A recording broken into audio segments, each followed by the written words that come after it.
രാജ്യത്തിന്റെ ഭാഗമായിരുന്ന നാദിർ ഷാ ഡൽഹി ആക്രമിക്കുകയും കോടികൾ വിലമതിക്കുന്ന സ്വത്തും വിലമതിക്കാനാവാത്ത മയൂര സിംഹാസനം കടത്തിക്കൊണ്ടുപോവുകയും ചെയ്തു. 1748 1761 ഇടയിൽ അഹമ്മദ് ഷാ അബ്ദാലി 5 തവണയാണ് ഡൽഹി ആക്രമിച്ചത്.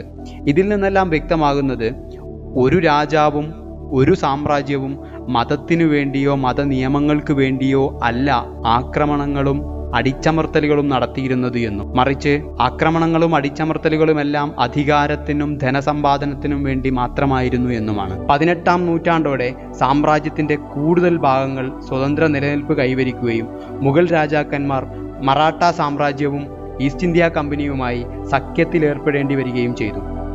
1803 ദില്ലി യുദ്ധത്തിൽ മറാഠരെ തോൽപ്പിച്ചതോടുകൂടി ബ്രിട്ടീഷ് ഈസ്റ്റ് ഇന്ത്യ കമ്പനിയുടെ ശക്തമായ സ്വാധീനം ഉത്തരേന്ത്യൻ ഭരണത്തിൽ നിലവിൽ വന്നു.